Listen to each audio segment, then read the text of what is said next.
हाँ, तो हम लोग अब आगे प्रारंभ करेंगे। कल हम लोग गुप्त साम्राज्य देख रहे थे और गुप्त साम्राज्य में लास्ट पहुंचे थे स्कंद गुप्त तक।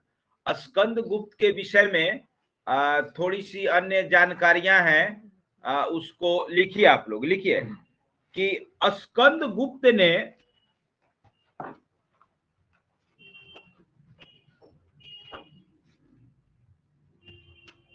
सुदर्शन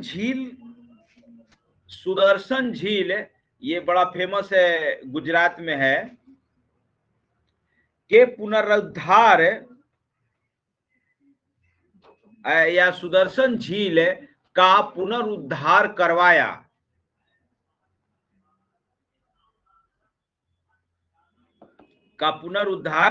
करवाया तथा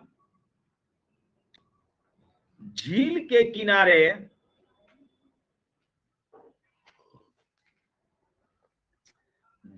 किनारे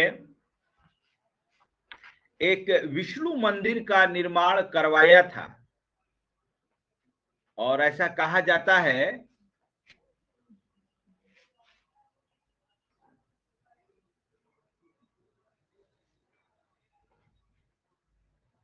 हाँ, करवाया ना, वो पुष्कर वाला है, वो दूसरा है। चलिए,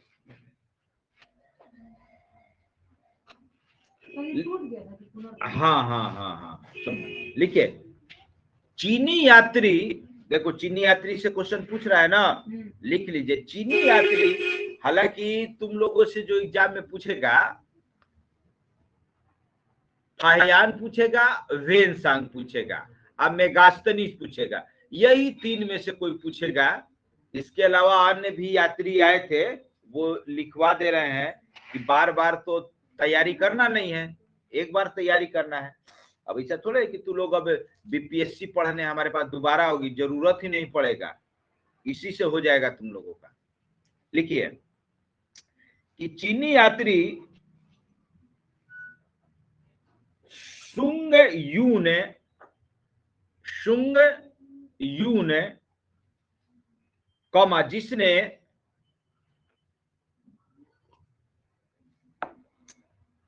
या जिसने नहीं, ने करो, ने 515 से 520 ईस्वी के बीच भारत आया। 515 से 520 ईस्वी के बीच भारत आया।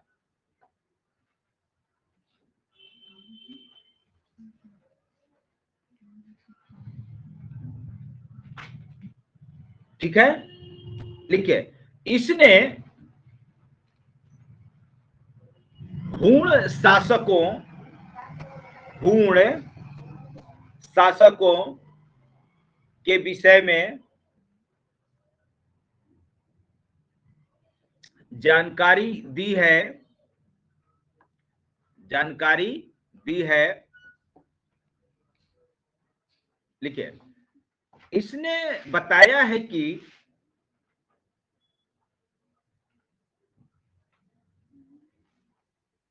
हूणों का महत्वपूर्ण शासक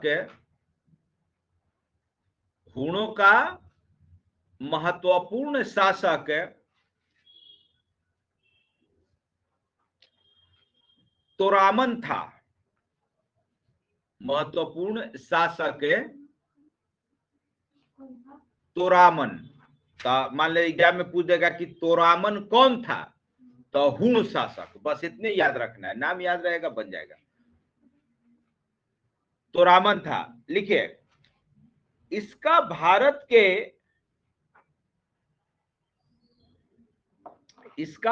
के मध्यवर्ती भागों तक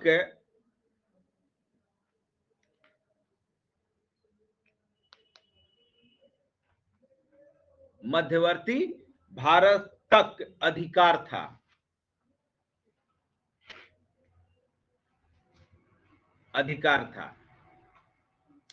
लिखिए, हूणों का सबसे महान शासक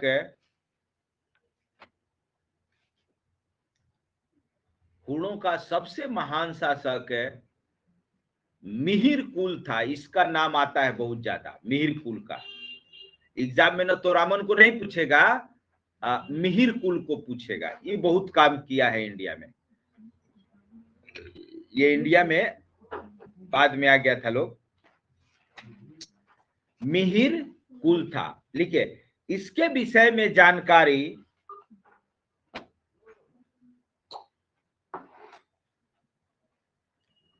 मंदसौर अभिलेख से मिलता है। मंदसौर अभिलेख से मिलता है।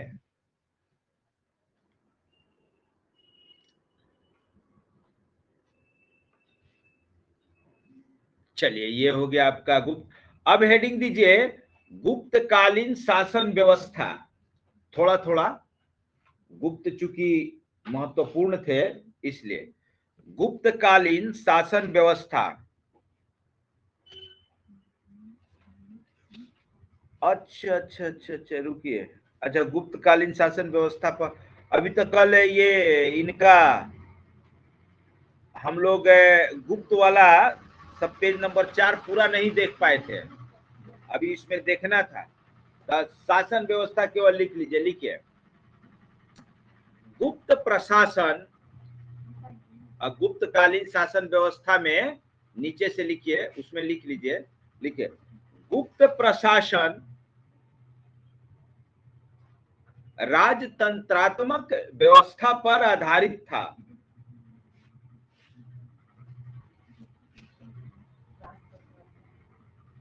राजतंत्रात्मक व्यवस्था पर आधारित। तो पहले सब राजतंत्र ही था, इसमें तो कोई दो राय नहीं है।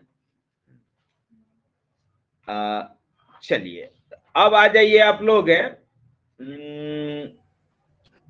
नोट्स पर आइए। बाकी इसमें ज्यादा कुछ वैसा नहीं है, नोट्स पे आइए। पेज नंबर 4 पे आ जाइए। देखिए, गुप्त काल की सामाजिक स्थिति कल बता रहे थे कि उसमें महिलाओं की स्थिति इसी समय सती प्रथा का साक्ष्य मिलना प्रारंभ होता है, इसी समय से। और वो भानुगुप्त के एरण अभिलेख में सबसे पहला सती प्रथा का साक्ष्य मिलता है। ठीक है, ये अंतिम शासक भानुगुप्त की भानुगुप्त, अंतिम शासक पुरुगुप्त थे। बीच में ना बहुत आया है लोग थोड़े थोड़े समय के लिए। मानुगुप्त है, मानु नहीं भानु होगा, भानु होगा, मां नहीं है, भानु है, तो हो सकता है। देखो, बताए नहीं कि इन लोगों के विषय में जो जानकारी है, उस समय के जो साहित्य वाहित्य है मिलते हैं, तो सही तरह से पता नहीं चल पाता है। अब भानुगुप्त लिखे है ना, तो हमको कहीं मिला होगा तो लिखे हैं, तब भानुगुप्त ही होगा। इसमें क्या, जीवित गुप्त बेटियों को गुप्त का अंतिम शासक। हाँ हाँ हाँ, जिसको जो मर्जी वो लिखे, उससे मतलब नहीं। आगे लिखिए। जीवित गुप्त होगा, सब कौन कौन आया वो सबसे मतलब नहीं है। आइए देखिए, धार्मिक स्थिति में कल स्त्रियों की स्थिति पढ़ लिए थे कि गुप्त सम्राट का, सुनो, गुप्त सम्राटों का व्यक्तिगत धर्म वैष्णव धर्म था। अंडरलाइन करिए, गुप्त धर्म का व्यक्तिगत धर्म वैष्णव, माने विष्णु का पुजारी। अभी देखे ना, स्कंद गुप्त विष्णु मंदिर बनवाया, तो इससे भी याद रखना कि ये लोग वैष्णव थे। देखिए, उस समय ना हिंदू धर्म में दो खास करके अपना ही चलन था, एक शैव और दूसरा वैष्णव। शैव शिव के पुजारी और वैष्णव विष्णु के पुजारी। अभी उसमें भी बहुत सारा आएगा, शैव में लिंगायत है, बहुत सारा है, तो वो सब नहीं पढ़ना है, उधर से कुछ नहीं। आगे देखिए कि हाँ, अब सुनिए, अब इंडिया में एक नई परंपरा प्रारंभ हुई इसी समय से। इंडिया में अब मंदिर बनना शुरू हुआ। इससे पहले, गुप्त काल से पहले इंडिया में मंदिर नहीं बनते थे, मंदिर का कोई प्रमाण नहीं था। अब इंडिया में मंदिर बनना प्रारंभ हुआ। तो देखिए, ये आप लोगों के लिए नहीं है, ये यूपीपीएससी वालों के लिए है। जो यूपीपीएससी का एग्जाम देंगे उनके लिए पूछता है इसमें, ई मंदिर कहाँ है, वो मंदिर कहाँ है। इंटर में या दरोगा में या बिहार के एग्जाम में उम्मीद कम है कि आएगा। तो विष्णु मंदिर तिगवा जबलपुर, शिव मंदिर भुमरा एमपी, पार्वती मंदिर नचना कुठार एमपी, दशावतार मंदिर देवगढ़ झांसी, इसी को ज्यादा पूछता है। शिव मंदिर रहोआ नौगोदा एमपी, भीतरगांव का मंदिर कानपुर, इसको भी पूछता है। अगर रटना है ना तो 2 गो केवल याद कर लेना, दशावतार मंदिर और भीतरगांव का मंदिर, ये ज्यादा फेमस है। ये अदर एग्जाम में भी पूछेगा, बाकी यूपीपीएससी के लिए है। अब सुनिए, आप लोग गुफा का नाम सुने होंगे, 2 गुफा, अजंता और एलोरा, और एक तीसरा भी है एलिफेंटा। कहाँ है ये सब महाराष्ट्र में है, यहाँ पे औरंगाबाद जिला। देखिए, एलोरा यहाँ लिखा हुआ है और अजंता यहाँ लिखा हुआ है, एलिफेंटा इसी के नीचे है, यही कहीं है। तो देखिए, ये जो गुफाएं हैं, इसमें कई शासकों द्वारा गुफा बनवाया गया है, ये किसी एक शासक का ही नहीं है। देखिए, अजंता निर्मित 29 गुफाओं में वर्तमान केवल 6 अवशेष है, जिन गुफा संख्या 16 एवं 17 गुप्तकालीन है। 16 एवं 17 गुप्तकालीन है। गुफा संख्या 17 के चित्र को चित्रशाला कहा गया है। इस चित्रशाला में बुद्ध के जन्म, जीवन, महाभिनिष्क्रमण एवं महान परिनिर्वाण की घटनाओं से संबंधित चित्र को दर्शाया गया है।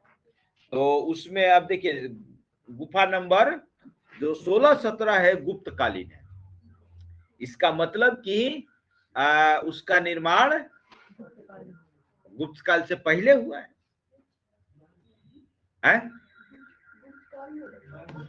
गुप्त काल में हुआ है, लेकिन अजंता में केवल ये 2 बनवाया है, 16-17, और भी गुफा है, और भी गुफा है ना।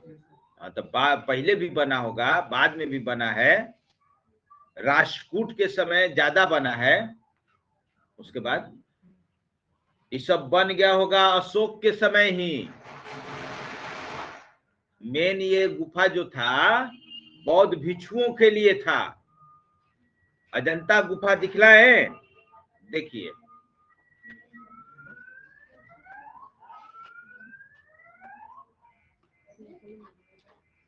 एक मिनट रुकिएगा, अजंता केव दिखलाते हैं आप लोगों को। पहाड़ काट के, जैसे इसको दिखलाए थे ना, ये वाला बराबर की गुफा, उससे भी विशाल है, पूरा पहाड़ काट के अंदर बनाया गया है।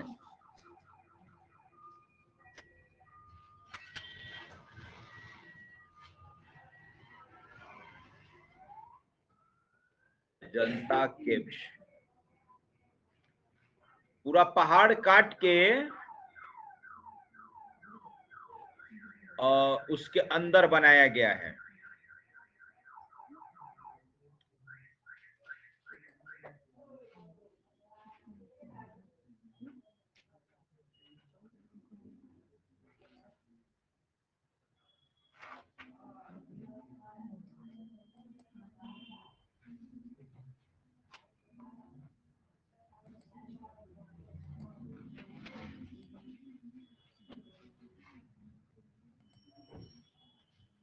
देखिए, दिखाई दिया? इसको देखिए, ये पहाड़ को काट के अंदर कैसे सुरंग जैसा बना दिया गया है। नहीं दिखाई दे रहा है?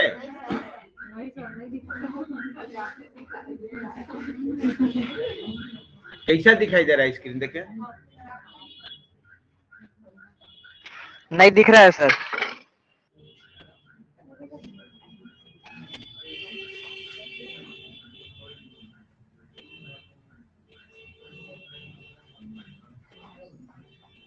अच्छा 1 मिनट फिर से करते हैं, रुकिए।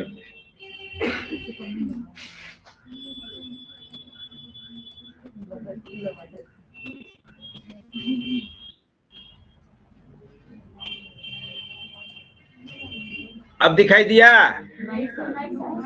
अभी भी नहीं दिखाई दे रहा है। अच्छा थोड़ा टाइम लगेगा, रुक जाइए रुक जाइए।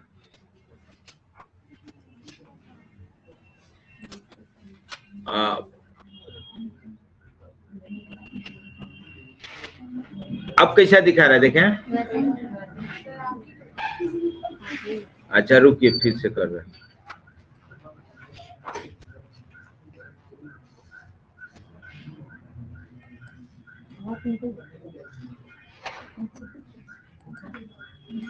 इसको भी रहते रहते पता नहीं क्या हो जाता है। रुक जाइए। गया कुछ है? वैसे ही दे रहा है। हाँ हाँ रुक जाइए रुक जाइए।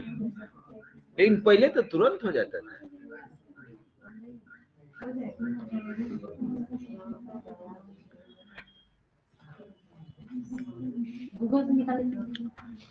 तो आप लोग गूगल से निकाल के देख लीजिए तो बड़ा ये हो गया।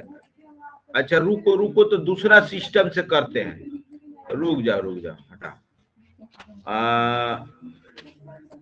रुको, share my screen, Chrome tab, teaching platform.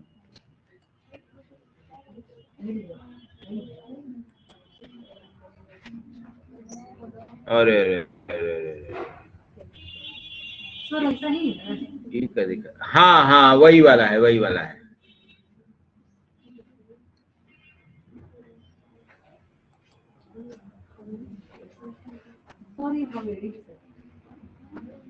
आए अंदर आओ, नीचे जाओ, देखो नीचे सब। हाँ तो वही तो अपना ये है।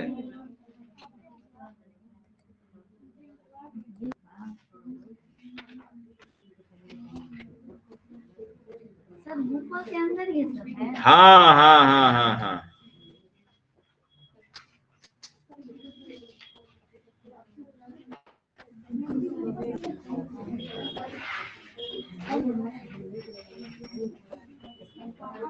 अब क्या दिखा रहा है? कनेक्ट करो तो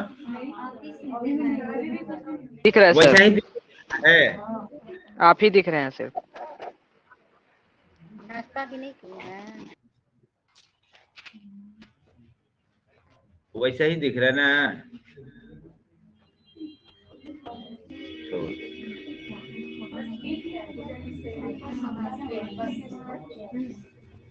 जा दो हटा, छोड़िए।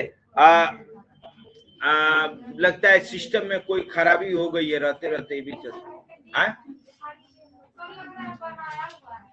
हाँ हाँ हाँ हाँ हाँ।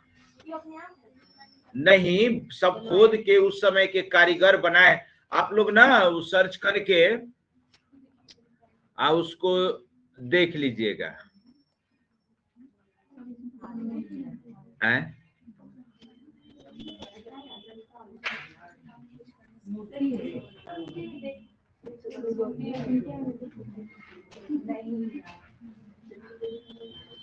अभी भी वैसा ही दिखला रहा है। स्क्रीन नहीं आया? कैसा कैसा?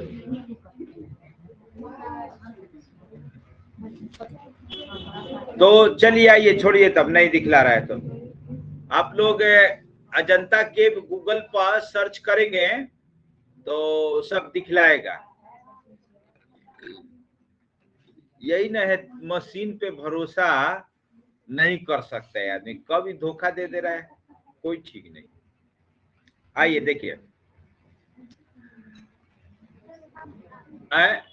अगला पॉइंट, आइए नोट्स पे आ जाइए, अब उसको देखिएगा लोग, कैसे पहाड़ काट के और उसके अंदर ही सब गुफा बना दिया गया है। ठीक है, चंद्रगुप्त द्वितीय के शासन काल में संस्कृत भाषा का सबसे प्रसिद्ध कवि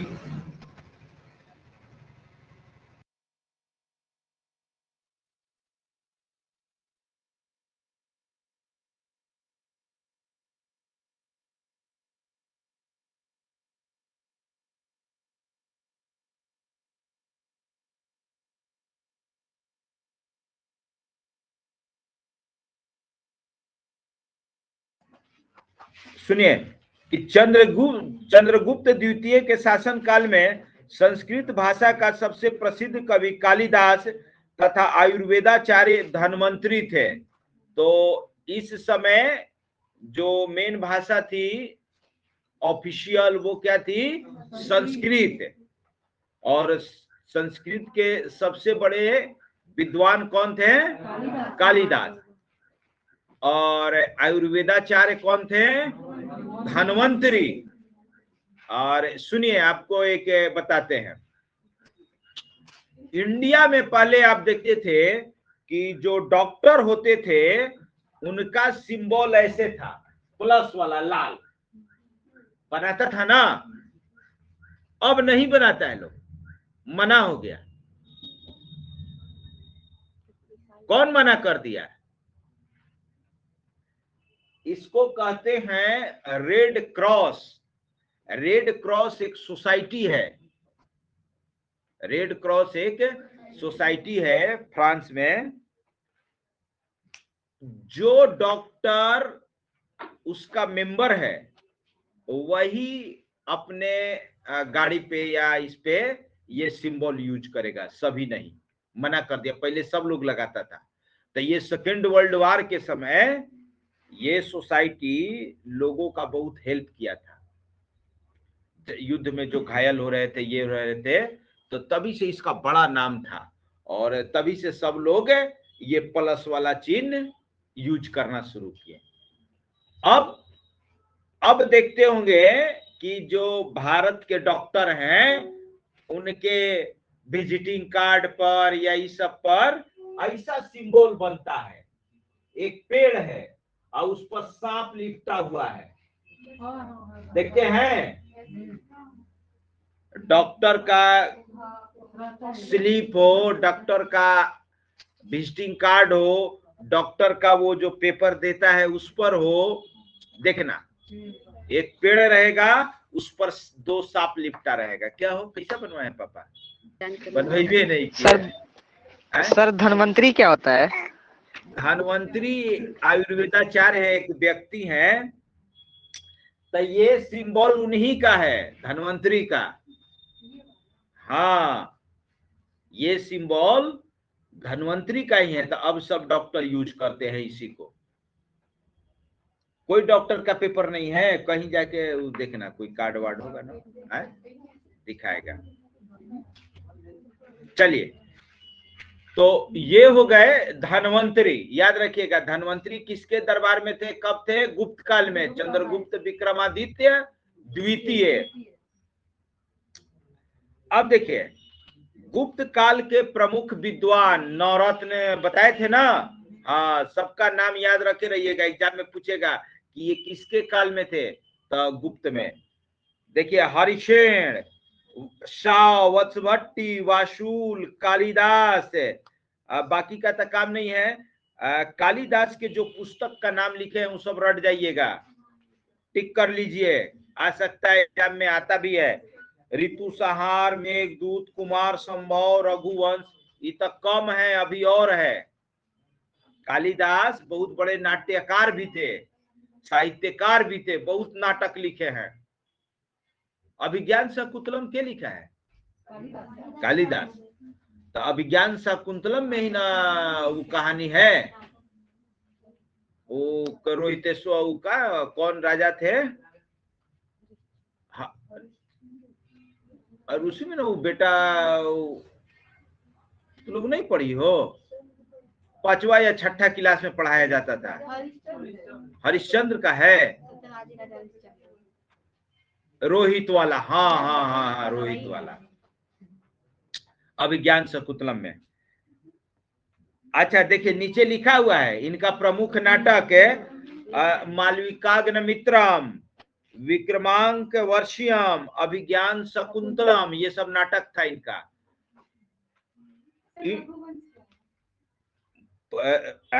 पुस्तक का नाम है। हाँ, अब सुनिए, इंटर के लिए तो केवल ये पुस्तक का नाम याद रहे, दरोगा के लिए, बिहार पुलिस के लिए याद रहे काफी है। यूपीएससी में, बीपीएससी में भी नहीं, यूपीएससी में पूछता है कि अभिज्ञान शकुंतलम के संबंध में निम्नलिखित में से कौन सा कथन सत्य है? तो इसमें राजा हरिश्चंद्र और रोहितेश्वर की कहानी है, इसमें इसकी कहानी है, इसमें इसकी कहानी है, तो उसके अंदर से पूछ देता है, उसके अंदर से पूछता है। चलिए आइए, भारवी विशाख दत्त को VVI में रखिए। देख, भारवी भी थे, उनका पुस्तक का नाम है, हाँ, राग भारवी, संगीतकार थे। राग भारवी नहीं सुने हो नाम? संगीतकार थे सब, जो राजा का दरबार होता था, ये लोग ऐसे ऐसे संगीतकार थे, तानसेन तो बहुत बाद में आए, कि अपने धुन से बादल गरजा देते थे, दीपक में आग लगा देते थे, कांच तोड़ देते थे, कुछ भी कर देते थे। हाँ, ये लोग ऐसा तरंग निकालते थे ना, इन लोगों को पता था हर चीज का एक वेव है, हर चीज का एक वेव है। ईंट से वेव निकल रहा है, मोबाइल से निकल रहा है, मोबाइल के वेव को पकड़ लेता था ये लोग कि कैसा वेव निकल रहा है, फिर रेजोनेंस करा देता था, आप बढ़ा देता था, मोबाइल चकनाचूर टूट जाएगा।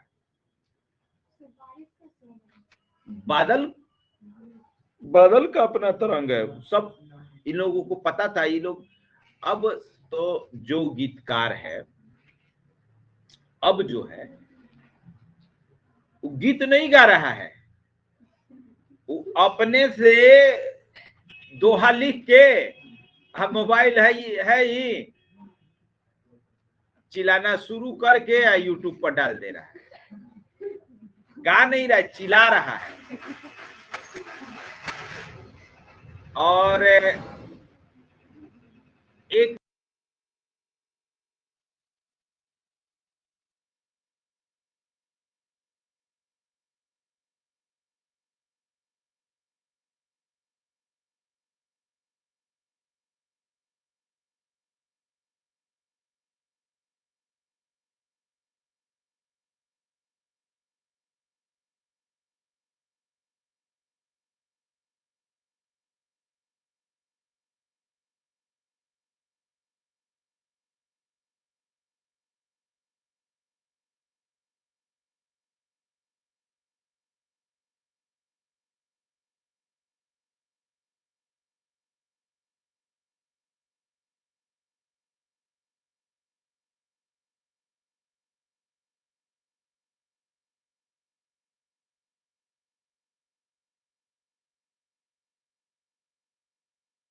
प्रेजेंट टाइम में चले आते हैं। प्रेजेंट टाइम में सोशल मीडिया पर एक नई परंपरा शुरुआत हुई है, और अच्छी परंपरा शुरुआत हुई है। एक गायिका जो नेहा सिंह राठौर आई है, तो देखिए उसके गीत में थोड़ा सा लय, सुर, ताल है, और उसका प्रभाव ये हुआ, देखिए यही कहा जाता है कि अच्छा करने से अच्छा, उसका प्रभाव ये हुआ कि अन्य अब दूसरे भी लोक गायक सोशल मीडिया पे आने लगे और वो माने भोजपुरी लोक गायक माने सभ्य शब्दों के साथ, बाकी वो जो चिल्लाने वाला है वो सब नहीं। तो ये थे लोग भारवी। अब जैसे ये मर गई लता मंगेशकर, देखिए ये लोग का जो गाना होता था उसमें कुछ सुर ताल होता था, जो संगीत के नियम है, सारे ग म प ध नि सा सब सिखाया जाता था ना। तो ये सब राग है, इसी को कहते हैं राग। कब कौन राग गाना है उसका नियम होता था। सुबह में ये राग, दोपहर में वो राग, संध्या में ये राग। पहले सब रटे हुए थे, यूपीएससी में पूछता था। हाँ, यूपीएससी में सब पूछता था। यूपीएससी ने हम लोग को क्या नहीं पढ़ाया है, सब चीज पढ़वा दिया है। तो अब भूल गए, पता ना रात में ये राग था, सुबह में ये राग था, बोल तो हर चीज का राग है। तो तब जाके वो संगीत अच्छा लगता है। अब के जैसा ये जो नौटंकी कर रहा है सब, हाँ, दोपहर का राग रात में गाना शुरू कर देता है। अरे कौन कौन राग था, हम नाम भुला रहे हैं, 7-8 गो राग का नाम रटे थे, भूल गए। अच्छा, याद आएगा तो बताएंगे। तो इस टाइप से है। तो ये भारवी उस समय हुए, बाद में तानसेन हुए, है ना। चलिए आइए, तो विशाख दत्त, विशाख दत्त के पुस्तक का भी जो नाम है उसको याद रखिएगा, VVI में रखिएगा, मुद्रा राक्षस और देवी चंद्रगुप्तम। तो मुद्रा राक्षस ज्यादा फेमस है, इसको पूछता है। हाँ हाँ हाँ, विष्णु शर्मा पंचतंत्र, ये भी VVI है। भास, भास ये भी फेमस है। प्रतिज्ञा यौन धारणम, चारु दत्तम और स्वप्न वासो दत्तम। तो ये तो स्वप्न वासो दत्तम को बीपीएससी में कई बार पूछ चुका है। लेकिन आप लोग जो इंटर वाले हैं, इन विद्वानों का नाम याद रखिएगा कि ये कब थे। हालांकि ये तो सबको याद रखना है, लेकिन इंटर वाले केवल कि ये कब थे और इनकी प्रमुख कृति क्या है। चलिए आइए, अब देखिए गुप्त काल जो अन्य चीज के लिए फेमस था वो है साइंटिस्ट। जो गुप्त काल में साइंटिस्ट हुए वो आज भी नहीं है। आज तो हमारे पास सैटेलाइट है, कंप्यूटर है, तब जाके कुछ बता रहे हैं। उस समय बिना इन सब यंत्रों के सब बता देते थे लोग कैसे होता था। तो देखिए उस समय के जो बहुत प्रसिद्ध हुए, और ये हर एग्जाम के लिए इंपॉर्टेंट है, एनसीईआरटी में भी इनका अच्छे से विवरण दिया हुआ है। तो देखिए है वराह मिहिर, याद रखिएगा, इस सबको ना तू लोग VVI में रखो, एकदम हाईलाइट कर लो। वराह मिहिर क्या थे? खगोल शास्त्री थे, एस्ट्रोनॉमर थे। उस समय ये सब बता दिए थे, ये तारा है, ये नक्षत्र है, ये ऐसे होता है, ये ऐसे होता है, बिना किसी यंत्र का। इनकी पुस्तक है, पुस्तक का भी नाम पूछता है एग्जाम में, बृहद संहिता और पंच सिद्धांति का। एकदम ये सब ना एकदम VVI में रखना। अब देखिए दूसरे थे आर्यभट्ट। आर्यभट्ट का तो सभी लोगों ने नाम सुना है। अब सोचिए आर्यभट्ट कितने महान थे कि भारत ने अपने प्रथम सैटेलाइट का नाम आर्यभट्ट रखा था। भारत अपना जो पहला उपग्रह छोड़ा था उसका नाम आर्यभट्ट था, और उस उपग्रह का फोटो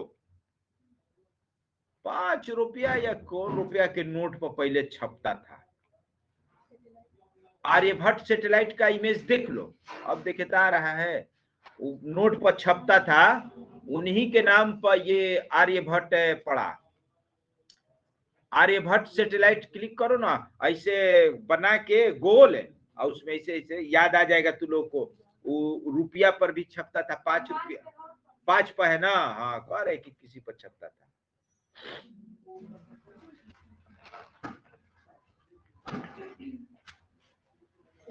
तो ये आर्यभट्ट जो उपग्रह छोड़ा था भारत, ये सब ये के भारत के लिए मील का पत्थर साबित हुआ। आज हम लोग अंतरिक्ष युग में बहुत आगे निकल गए। इंडिया आज अपना तो 2 वाला है, अरे 5 कह दियो नेहा, 5 पर है ना ना ना, असलियत है। अच्छा चलो देख लेना, देख लेना। Aryabhata image on currency click कर दो, देखा देगा। 5 पर भी है, 5 पर किसान है, पुराना 2 रुपया पर भी है सर, 2 रुपया पर है, 2 रुपया पर है। चलिए, तो यही आर्यभट्ट हैं गुप्त काल के। आगे देखिए, आर्यभट्ट सुनिए, ये बहुत बड़े गणितज्ञ थे। ये क्या थे? गणितज्ञ थे। वराहमिहिर क्या थे? खगोल शास्त्री। आपको नेहा फर्स्ट, नेहा सेकंड समझ में आ रहा है ना? ठीक है। इन्होंने ही दशमलव प्रणाली का विकास किया।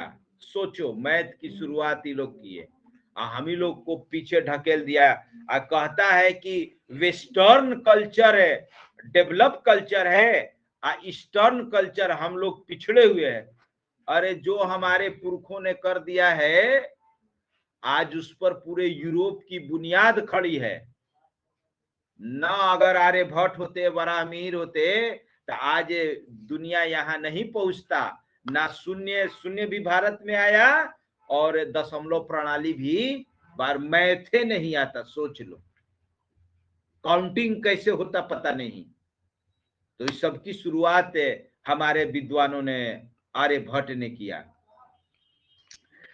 देखिए, ये पहली बार बताया कि पृथ्वी अपने अक्ष पर घूमते हुए सूर्य का चक्कर लगाती है। सूर्य ग्रहण तथा चंद्र ग्रहण को बताए। इन्हीं के पुस्तक का नाम सूर्य सिद्धांत है। इनका काम तो बहुत सारा है, 2-3 लाइन तो हम बता रहे हैं जो आपके एग्जाम के लिए इंपॉर्टेंट है। समझ गए? काम तो बहुत सारा है। अगर खोल के नेट पर देखने लगेगा तो कंफ्यूज कर जाइएगा कि कौन रटे कौन छोड़े। सब लगेगा कि VVI है, लेकिन उसमें से VVI छाट के हम दिए हुए हैं। अब देखिए, अगले विद्वान है ब्रह्मगुप्त। हाँ, इनके पुस्तक का नाम है ब्रह्म सिद्धांत। यही गुरुत्वाकर्षण का सिद्धांत दिए थे उस समय। न्यूटन का जन कब आया? बाद में ना न्यूटन दिए हैं। हो कहता पेड़ के नीचे बैठे थे, सेब नीचे गिरा। अरे बेवकूफ, कभी ब्रह्मगुप्त को पढ़ लिए होते तो सेब देखना ही नहीं पड़ता है कि नहीं? तो इंडिया का तौहीन ही ना करता था। आइए,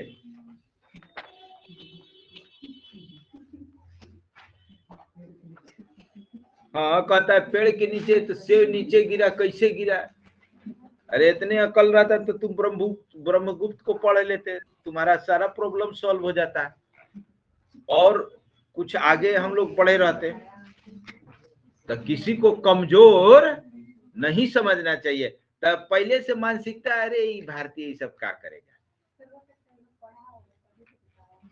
वो हाँ बड़ा होशियार भी था, सब पढ़ के कह दिया होगा पेड़ पर से सेव को गिरे थे। अब कोई ना कोई तो बहाना चाहिए ना। हाँ, ये भी हो सकता है।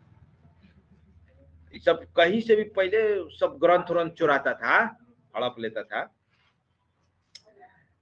पृथ्वी के गुरुत्वाकर्षण शक्ति का सिद्धांत दिए। अब देखिए, चिकित्सक में वाग्भट, वाणभट्ट नहीं है, वाग्भट है, सुधार दीजिएगा। वाणभट्ट हो गया है, वाणभट्ट नहीं है, वाग्भट है। हाँ, ग आधा ग।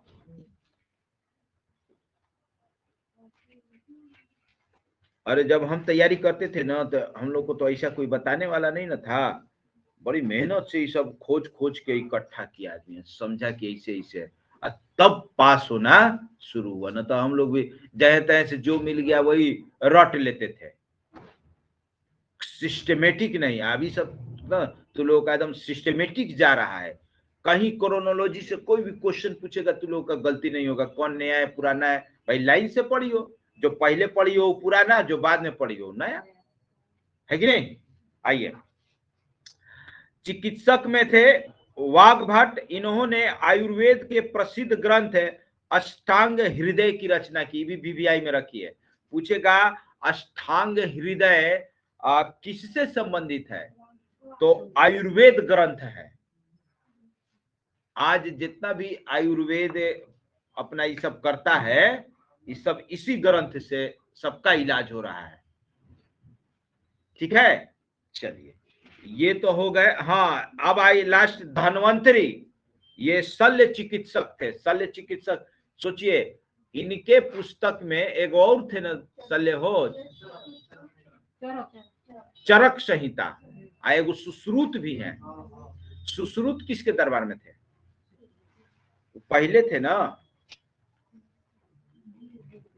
अरे चलिए, धन्वंतरी शल्य चिकित्सक के जनक कहा जाता है। ऑपरेशन, आज जितना ऑपरेशन होता है इस सब धन्वंतरी का जो बताया गया है तरीका कि ऐसे आंख का ऑपरेशन ऐसे होगा, नाक का ऐसे होगा, किडनी का ऐसे होगा, हार्ट का ऐसे होगा, सब इसमें बताया गया उस समय। धन्वंतरी नाम है, सिमरन का मीनिंग क्या होता है, सिमरन, सिमरन है। धन्वंतरी धन्वंतरी है, उनका नाम है जो विद्वान है। हाँ हाँ हाँ हाँ हाँ, वो धन्वंतरी वही है। तो ये लोग एक चीज का विद्वान नहीं होता था, ये लोग कई चीज का होते थे। हाँ, धन्वंतरी में, धनतेरस में तो गणेश लक्ष्मी जी का ना होता है, धन्वंतरी जी का भी होता है धनतेरस के दिन। वो तब दूसरे देवता होंगे, वो देवता थे ही दूसरे होंगे। हाँ, धन के लिए तो सब डॉक्टरे बन जाएगा ऑपरेशन। चलिए, ये आपका गुप्त साम्राज्य खत्म। अब सुनिए, गुप्त साम्राज्य जब खत्म हुआ, सुनिए कल हम लोग देखें तो एक छोटा सा साम्राज्य आया हर्षवर्धन का, वर्धन वंश, तो इसका बहुत बड़ा कोई योगदान नहीं है।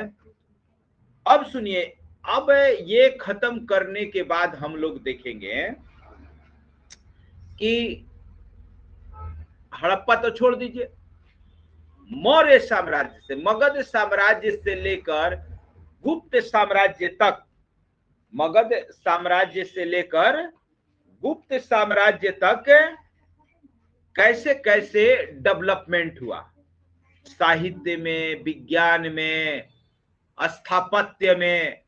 स्थापत्य मतलब भवन ववन बनाना, उसको कहते हैं स्थापत्य।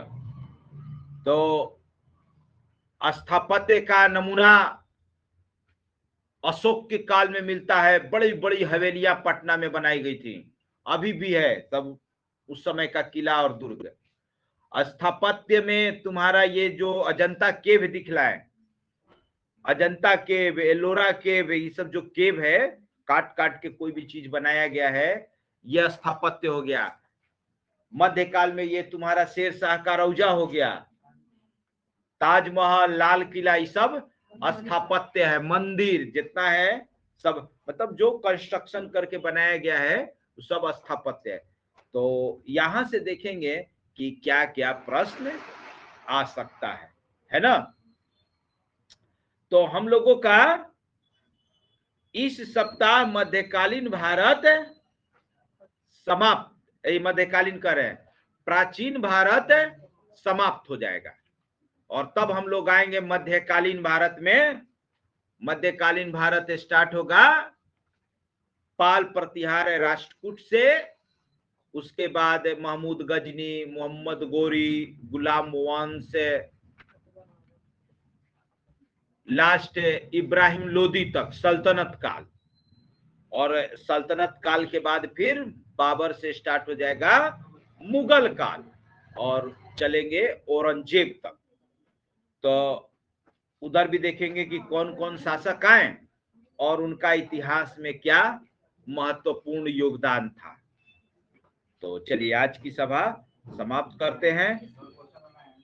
क्वेश्चन है ना, अभी टेस्ट होगा तो ठीक है, टेस्ट दीजिएगा लोग।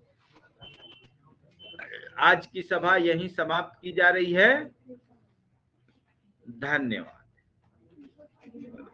आज तो टीचमेंट थोड़ा धोखा